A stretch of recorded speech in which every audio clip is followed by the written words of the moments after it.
Hello, Legion. This is Hadrian. Thank you for being here. Let's play some more Sid Meier's Civilization VI in our Russian Sunrise series. It is 1555 AD. Our diplomatic relations with just everyone are absolute crap. First of all, we have just gone to war with Rio, which I think is good because, frankly, I don't think they're much of a civilization, and I think I should be able to turn the tide against them relatively quickly. They have some fairly weak units here. Some look like ancient and classical era units, whereas I have musketmen and crossbowmen, which are very, very powerful, approaching their units from the south. So that war is probably not going to go well for them, and as soon as I can build some additional units, of course, I don't have the ability to do that in Novgorod unless I were to change away from the campus production, which I don't think is a good idea because we have to catch up to Gilgamesh, who is outpacing us in research that way. So we have a military war going on and a scientific war going on, so I have to make sure that we stay focused on that. So we're focused on that, but we're also at war with Gandhi because Gandhi was being, let me just say this the only way I know how. Gandhi was being a little bitch. And he came in and he started converting my cities with missionaries. And I said, hey, Gandhi, knock it off. Stop. I'm not interested in your nonsense. And he said, yeah, sure. Okay, I'll stop. And then he didn't stop. So I declared war on him because I found that really annoying. So his missionaries are now attackable, if that's a word, by anyone. On the other hand, at the same time, while all this has been going on, we also have this nonsense going on down here with what I strongly believe will be a barbarian camp down here in this very corner of the ice, which I happen not to explore. One of my longtime viewers was making fun of me on the last video for that. Appreciate that, buddy. But I mean, it's fair play. I mean, I really should have noticed that this tile and possibly one tile further down here have not been explored. I just... You know, you see this as the edge and you're like, okay, you know, I've looked at it all and it turns out there's one little tile that has not been revealed. It's possible that every unit down here is, was just here. That there was a huge just barbarian spawn issue here. And I just have yet to kill them all. That's possible. But I do think that there's a camp. And I think as soon as we explore down that way, we'll find it. So it's going to be really important to go ahead and knock that problem out as soon as possible because these units need to be over here.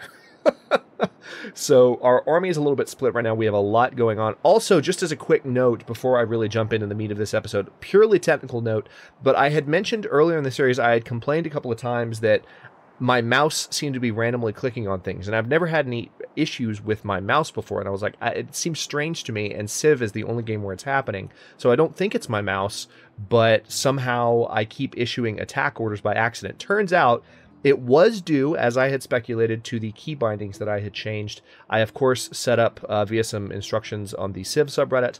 I set up WASD as scroll keys, which I'm using now, but I completely forgot to unbind A as the attack key. So when I would have a unit selected and I would try and scroll left by hitting A, if I was pointing at something that was attackable, the game would offer to attack it. So I have unbound that, and that situation has been fixed. So everything's done for this turn. We also have, speaking of science, we have Isaac Newton hanging out in Tula.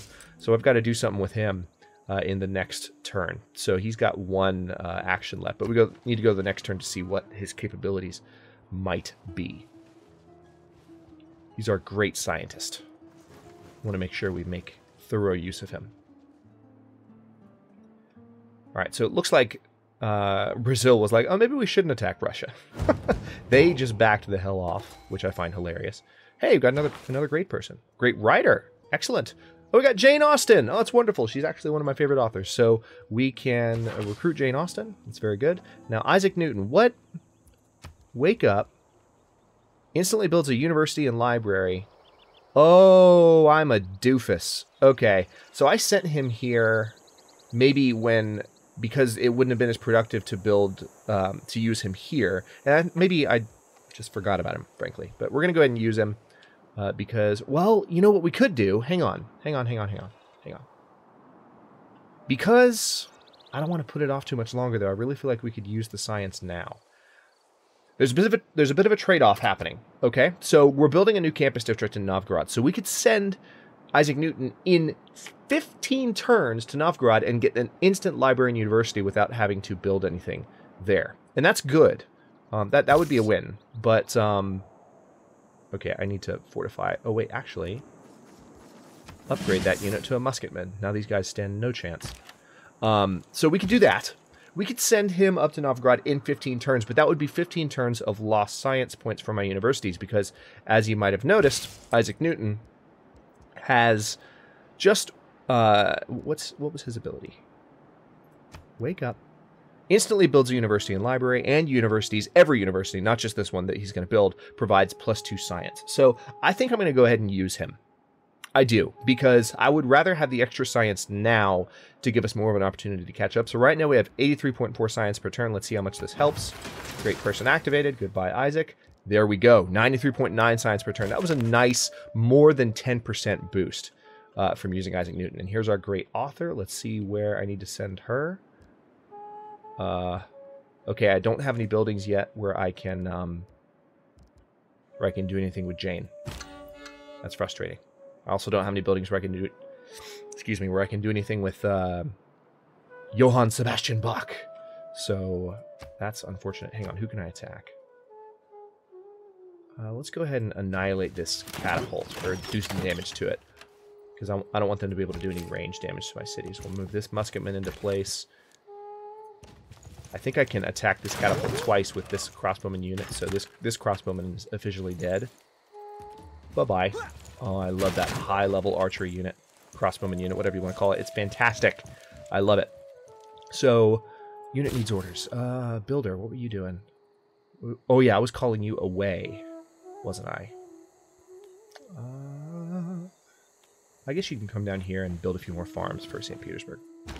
Unit needs orders. All right, we have this caravel here hanging out. You know what? Tell you what, come on down here. You need to heal up. I don't want you out on the high seas without completely healing up. But you need to be in friendly territory in order to heal. So we'll work on that. All right, we have this trader here. We have 2 of 3 trade routes, so we probably need to fix that. But cobble looks like a pretty lucrative trade route. Let's go ahead and go with that because I have a gold deficit right now. So begin the route. Trade with cobble. All right, and then we have Jane Austen here again. Let's go ahead and transfer her to another city. Let's put Jane Austen in St. Petersburg. All right, and then we have this builder here. Excellent. Let's go ahead and improve that wheat for Lanchy, which is, of course, a conquered Chinese city from several turns ago. China is completely under our territory now, which is wonderful.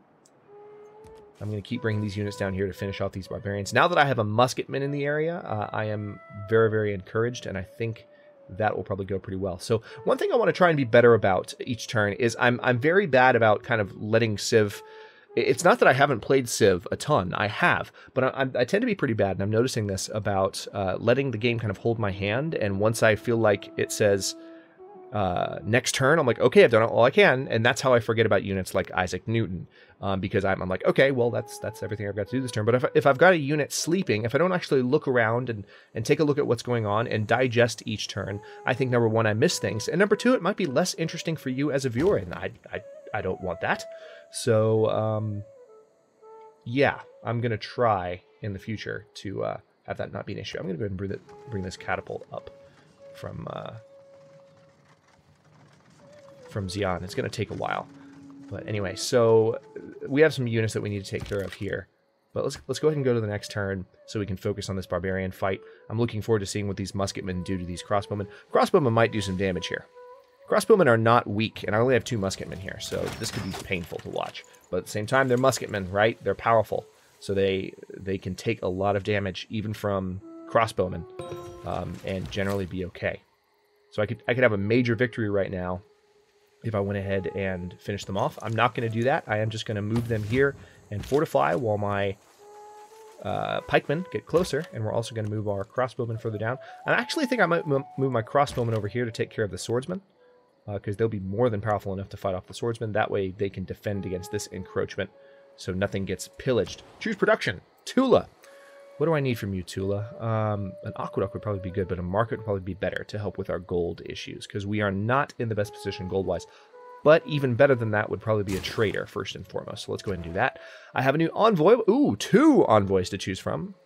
Oh, happy day. So Jakarta seems like maybe the best choice. Additional 4 gold in every commercial hub district by having 6 envoys, which we have now. You hear that magic noise? Let's go ahead and look at city-states. Boom! So we have that bonus now as well, which is quite nice. So let's see how we're doing on the tech tree and how we compare to... Okay, they're still ahead of us. And also they've denounced us recently. So like I said, our diplomatic situation with Sumer is terrible. We were going to try and be friends with Gilgamesh, but that didn't last long. So it is what it is. All right, so this is another catapult that's about to die. I'm gonna, even though I could have attacked again with that unit, I wanted to let this one get some experience, because anything I can do to maybe get them up to level 5 as well would probably be a good thing. I am currently just destroying these guys. The war is not going well for Brazil. So as soon as I have a catapult and the ability to siege Rio, this war is going to be over quickly. So I'm quite pleased with that. Let's go ahead and just fortify here. And of course, those are raw fortify orders. Those are not fortified until healed, so I need to come back and check on those units so I don't forget about them. This unit is just moving towards Novgorod, so let's give them a more specific order. I want you to come right there. And what else? We have this builder hanging out here.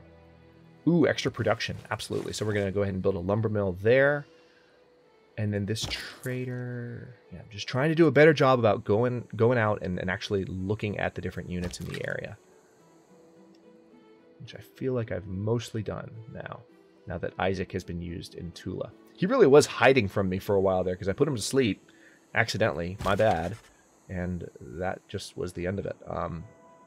Okay, nothing to do here. Let's go ahead and go to the next turn. It is turn 200, or about to be turn 225 in the Russian Sunrise series. This series has, of course, now lasted longer than Russian Sunset did. We're going to play through to whatever victory we get. Okay, Gandhi wants peace. He wants me to give him gold per turn, 19 gold per turn for 30 turns, and he's willing to give me some special resources. No. Sorry, Gandhi.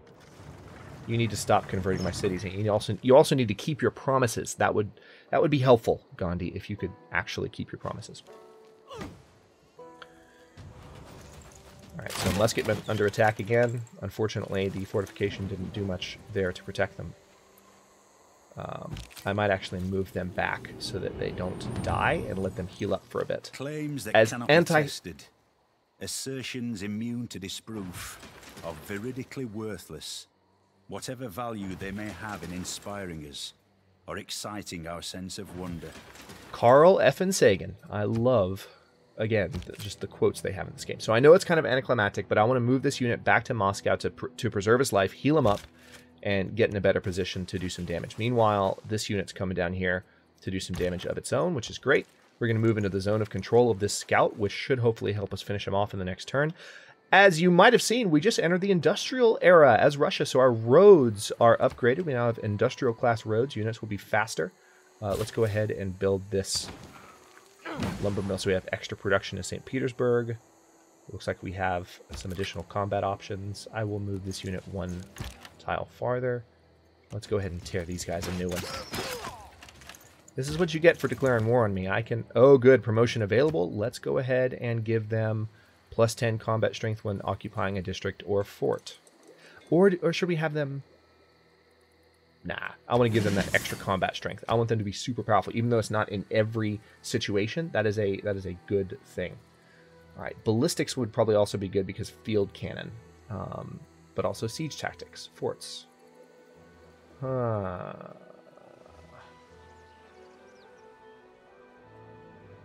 Decisions. There's also economics, which is. I mean, there are a lot of good choices here. I think I'm going to go for ballistics just because I am finding myself in a lot of conflict, so I can resolve that a little bit faster if I have cannons like that. Okay. Now, St. Petersburg has an opportunity for a production project. Lots of wonders available for me to build. We also have the option to build a spy, which I probably need to do. Let's see, what wonders? Terracotta Army. This Terracotta Army is awesome in Civ 6. I think I like it a little bit more than I did in 5. I never really built Terracotta Army that often in 5, but all current units gain a promotion level. So when you have a vast army, it's not that you get extra units like you did in 5 based on how many units you have. all of your units get stronger. So you build up a strong army, you're in the middle of a war. If you build a terracotta army, boom, all of your units are instantly one level higher, regardless of how recently they just got promoted, which I think is awesome. Hagia Sophia is, of course, a religious wonder. We are Eastern Orthodox, which Eastern Orthodoxy is heavily rooted in Constantinople.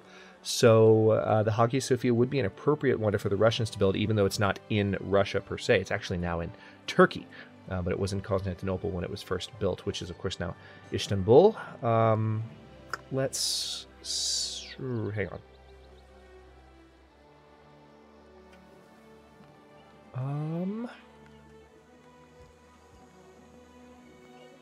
Yeah, I'm going to go for the spy. As tempting as it is to build a wonder, I feel like we need to really step up our spy game and maybe steal some technologies. I'm going to build the amphitheater down here in the theater square because we're going to need some spaces for our riders to work. Let's see how things are looking here. Choose production. Okay, Moscow definitely needs a granary. It's going to take 13 turns. Okay, this builder is needing orders. Let's move him here and just build another farm. We need Lanchi to keep growing faster. And also we just need more housing, and farms do provide housing. So, at least I think they do.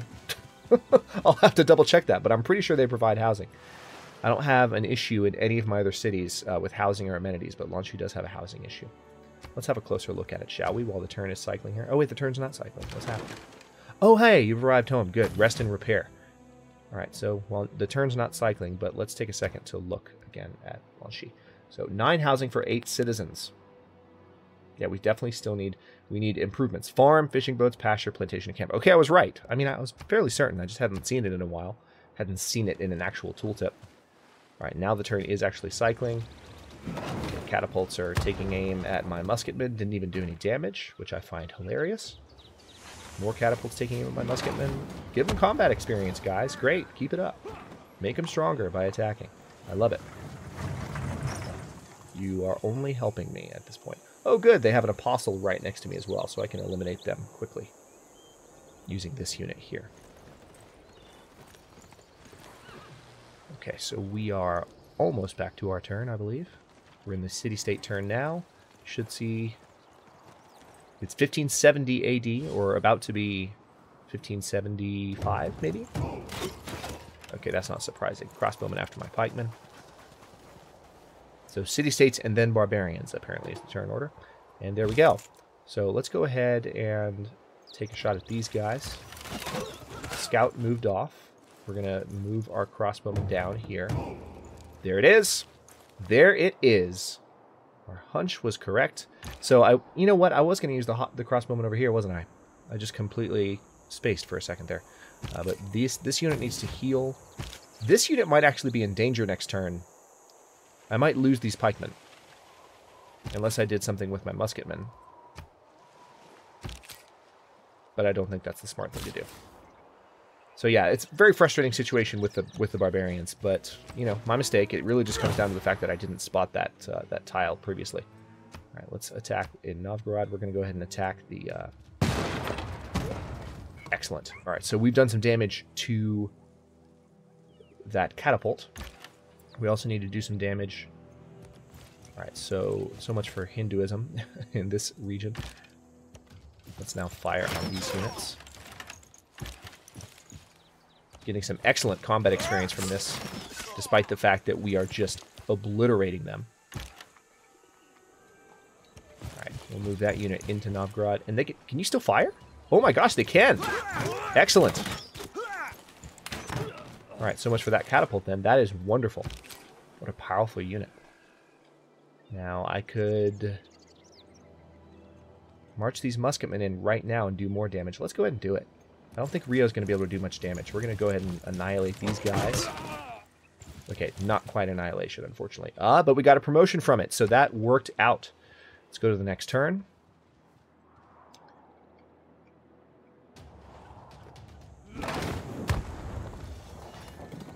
The promotion, of course, will allow them to heal up from any damage that's done to them over the next turn or two. Or over the next turn. Oh, you just moved into the wrong position, buddy. My crossbowman will be able to completely take out that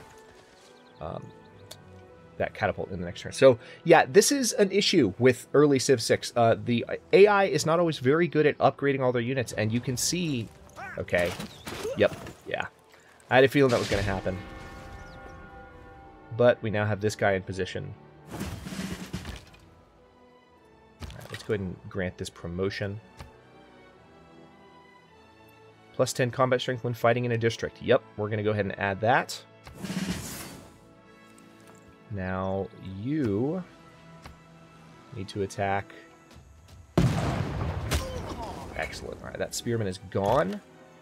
Oh, wow. Just one turn is all this is going to take to finish off this this catapult. Not even 2 attacks, just 1 attack. All right, so, yeah, because Rio hasn't upgraded their units, we're running over them. It's honestly kind of pathetic, and I'll also say maybe a little bit disappointing, at the risk of sounding like I'm ragging on Civ 6. Because actually, I love Civ 6. I really do. I think it's a really great start, and it's only going to get better from here with expansions and patches. So, all right, let's go ahead and finish off this unit. Looks like we'll be able to in one turn.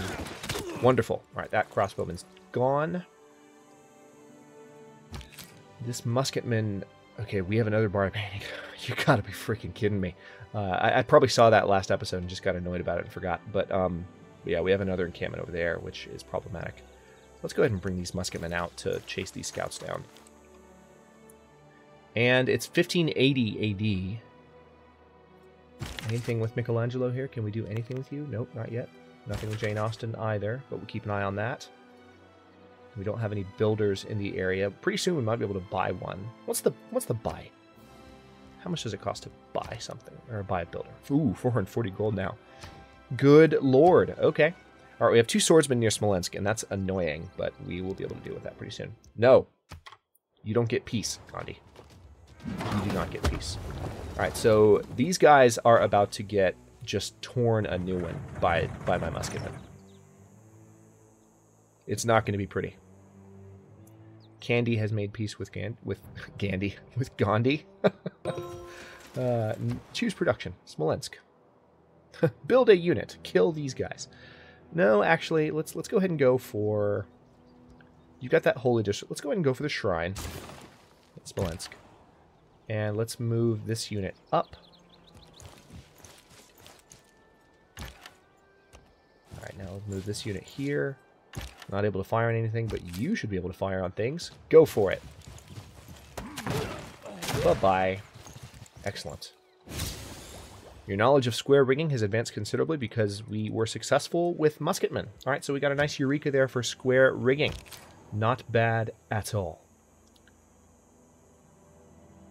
We're going to use our musketmen to see about this other barbarian camp. They're strong enough to handle it. All right, we're going to finish off this scout. Good night, and hopefully these guys will level up from some of this combat as well. But it's oh yeah, they're actually 1 point away from level 5. You're level 3. You see that? It's saying 149 out of 150 until level 5. I don't know about that, Civ 6.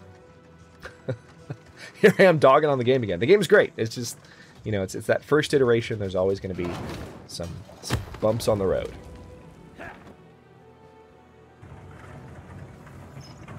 Alright, so yeah.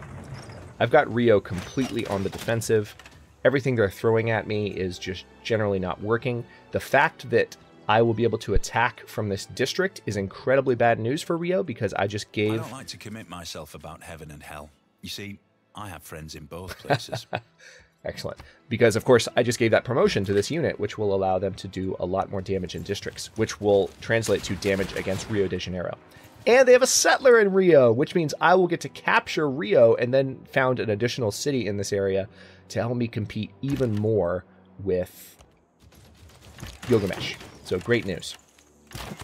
This siege is going to go quickly. I might not even need a artillery unit. Okay, yeah, just utterly obliterated them. Choose Civic. Let's go with...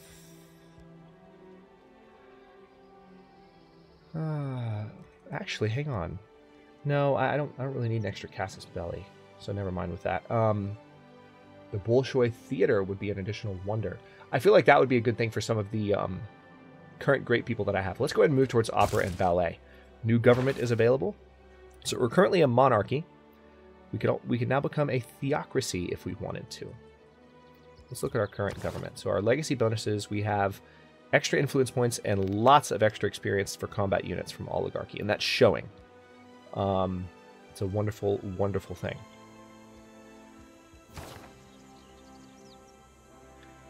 Being able to buy land combat units with faith as a theocracy could be absolutely huge right now, considering how much faith I have. I could definitely become a lot stronger very quickly. Let's have a look at what our military policies are and see if we can afford to lose one. Yields gained from pillaging are doubled for pillaging improvements. I'm not pillaging a lot, so yeah, I think I can afford to lose one, actually. So right now I have 50% discount on all unit upgrades, and unit maintenance has been reduced by 1 gold per turn, so I need to make sure I preserve those. Yeah, let's go for theocracy. Russia is now a theocracy, and it actually pulled the right policy out. So, oh wait, no it didn't. No it didn't. Hang on. Where are you? There it is. Conscription. There we go. I want to have that economic benefit.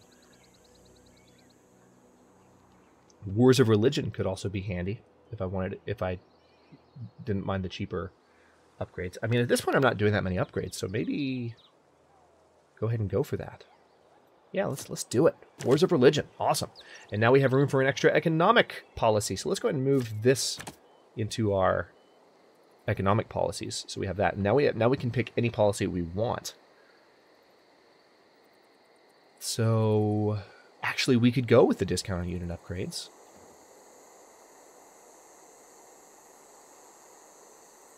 We are in the industrial era now, so this policy is not useful to us because it's only a bonus for medieval and Renaissance era. Okay, we'll tell you what. We're 26 minutes into this episode. I will go ahead and cut this one here. And in the next one, I'm going to make this decision. I'm going to think about it for a little bit in between episodes. I'm going to make this decision, and then we're going to keep fighting back. We're probably going to conquer Rio in the next episode. I can see that happening. But also, we are going to need to make plans to potentially conquer Sumeria if we don't have a sense that we can beat them scientifically, or catch up to them scientifically is really what the focus should be on. So there's that as well. I'm probably going to go with another military policy here, or maybe an epic. Yeah, see, rationalism would be good. 100% science from campus district buildings. Yeah, let's go with that. I said I'd make the decision in the next one, but that's really going to help us catch up science-wise to Sumeria. So thanks very much for watching. If you enjoyed the episode, don't forget to like the video and subscribe to follow along. If you're not subbed already, I upload new episodes in Russian Sunrise every day at noon Eastern Daylight Time, which is GMT-4, soon to be GMT-5 again, as we switch away from Daylight Savings Time here in the US. For those of you not in the States, GMT-4 currently. Again, thanks very much for watching. Comments are always welcome, and I'll see you in the next video.